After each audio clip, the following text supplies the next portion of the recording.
Hello everyone, this is the race report for round 2 of the ChampCar series from Race to Play. The circuit is the Indianapolis road course.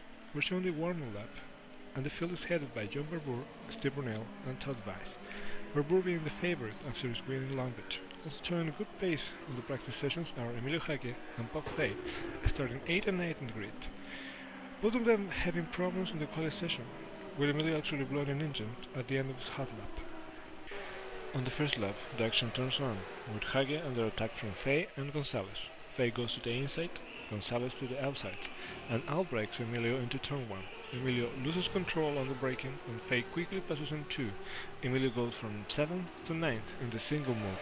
But then on lap 2, it's payback time, with Emilio drafting and getting a good tow from Fay, passing him and Gonzalez on the inside of turn 1. Emilio is now in 7th position, followed by Fay and Gonzalez.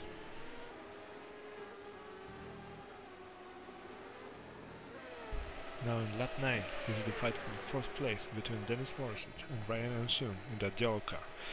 Ryan tries to slipstream past Ryan, but is not able to do so, and gets very close behind Dennis in those first fast turns, and somehow loses control trying to avoid the collision. Is wide and loses the position to Hake, who is now in 5th. And on the very next lap, Hake chooses again to take advantage of the draft in the main straight, and passes Morissette, taking the 4th place. The top 3 remains with Barbour on the lead, followed by Brunel and Weiss. This is lap 13 now, and we have Bob Fay also moving up the field, this time passing Morissette for 5th place. Again we can see how effective a good draft into turn 1 can be. And now at front, the action is also heating up. This is lap 14, with the leader John Barbour under pressure from Steve Brunel. We can see him trying to outbrake him, even blocking his tires, driving at the limit, trying to pass Barbour in the slow section of the track, when his low wind setup is the less effective. And Barbour, under pressure, begins to lose control of his car, and Brunel takes advantage and passes him right before the main straight. But now, the long wind setup of John Barbour works beautifully in the fast section, giving him an enormous speed advantage that frustrates his opponents.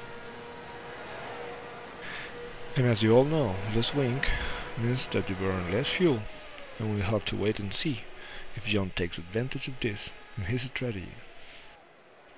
But as you can see, he already takes advantage of that, passing cars.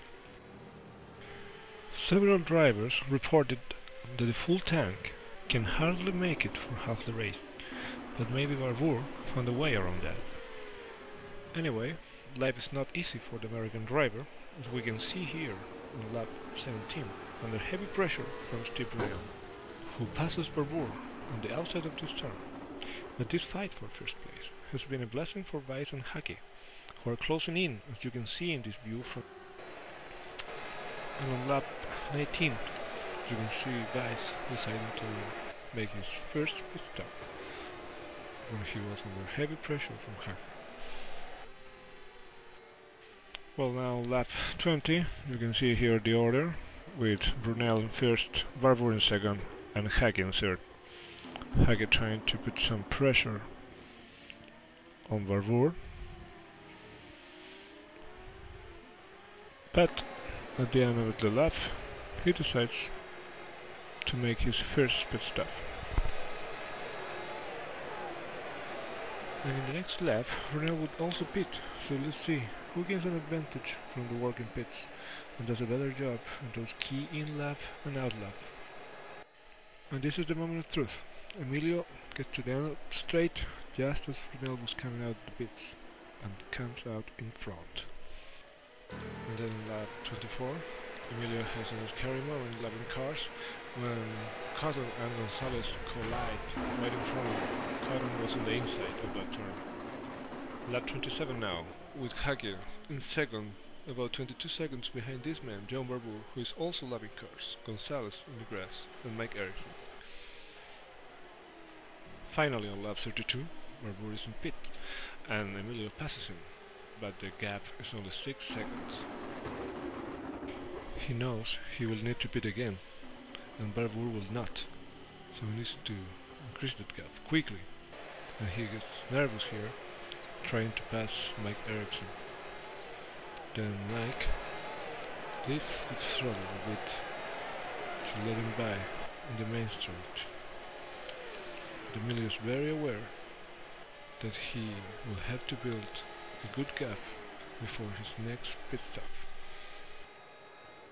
And now on lap 33 we can see Weiss in third and Brunel in fourth, getting closer to Barbour, who is very heavy on fuel. Barbour really wants to get away from Weiss, but this mistake in lap 36 that Weiss takes second place, something that Barbour does not need, because his real battle is with Hage, and he should not lose any time now. But as you already know, Barbour's car is very fast in the straight, and you can see how he passes Weiss without even drafting. He needs to pick up the pace, because he is 15 seconds behind Hage when we are in lap 37 of 60. Weiss will keep some pressure on Barbour, but then on lap 40 he decides to make his final pit stop, and you can also see down the pit lane that's Hage, who is going to re-enter the track 10 seconds behind Barbour. And on the next lap, this is Brunel now, who is entering the track about 4 seconds behind Weiss. He is in 4th place, and he starts making some mistakes. Then on lap 46, again Brunel making a mistake on turn 1. He is now 11 seconds behind Weiss.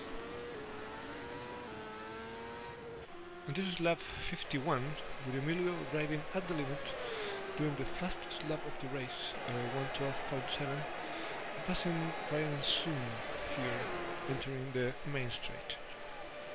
He's 6 seconds behind Barbour, who's lapping around 1:13.5, and here on lap 54 passing Mike Ericsson, but Emilio is getting closer, as you can see there.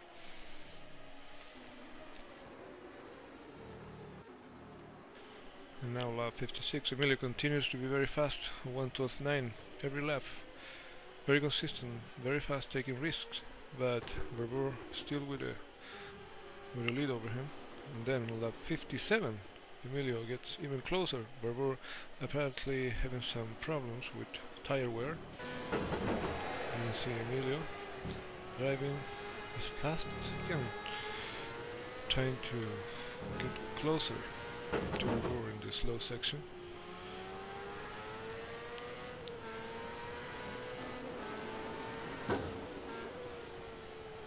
You can see how he starts to get closer and closer to Barbour.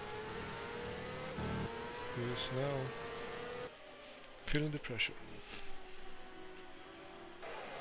And you can see Emilio there getting a better exit on that turn, but there's nothing he can do against the speed that Barbour has on the main straight.